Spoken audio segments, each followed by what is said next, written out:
તો પર્યાવરણ વિશે આ ઉનાળામાં બધાએ જોયું, જાણ્યું અને અનુભવ્યું પણ છે કે પર્યાવરણનું શું મહત્વ છે. કારણ કે કુદરતે જ આ ઉનાળાના સમયમાં બધાના દિમાગોના તાળા ફેરવી દીધા છે કે પર્યાવરણ છે તો જ આપણે છે. આપણને હવે સમજ પડી ગઈ છે કે નાનામાં નાનું પ્રદૂષણ ભેગું મળીને કેવડી મોટી આફત લાવી શકે છે. આપ સૌએ આ ઉનાળામાં તો અનુભવ્યું, હજુ પણ 2-5 વર્ષ સહન કરી શકાતું, અને પછી જો લાંબુ વિચારીએ તો આવનારી પેઢી હશે. માટે અત્યારથી જ જાગૃતિ લાવવી જરૂરી છે. અરે નાનામાં નાનો ચોકલેટનો કાગળ પણ પર્યાવરણને નુકસાન કરે છે. મોટી મિલોની તો વાત જ ક્યારે.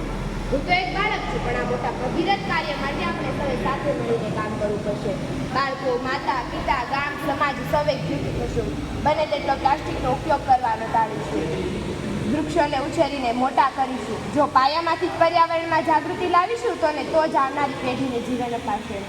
પર્યાવરણ કેમ બચાવવું, જો ના આવડતું હોય તો નાના ઉદાહરણ દ્વારા સમજાવું. આપણે એક ગામમાં કે કરિયાણાની દુકાન પર કંઈ ઘર વખરી લેવા જઈએ ત્યારે તે આપણે પ્લાસ્ટિકના ઝબલામાં આપે છે. તેના કરતાં આપણે ઘરેથી જ કાપડની થેલી લઈને જઈએ તો પ્લાસ્ટિકનો ઉપયોગ કરવાનો પડશે.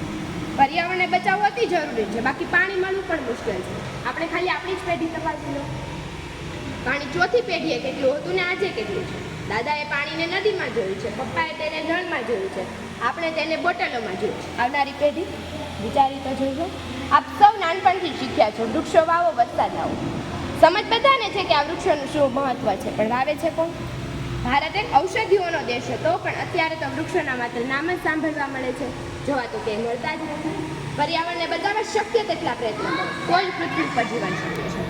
જો પર્યાવરણને આપણે આજે બચાવીશું તો પર્યાવરણ આપણે કાલે બચાવશે. અસ્તુ. જય ગૌ માતા.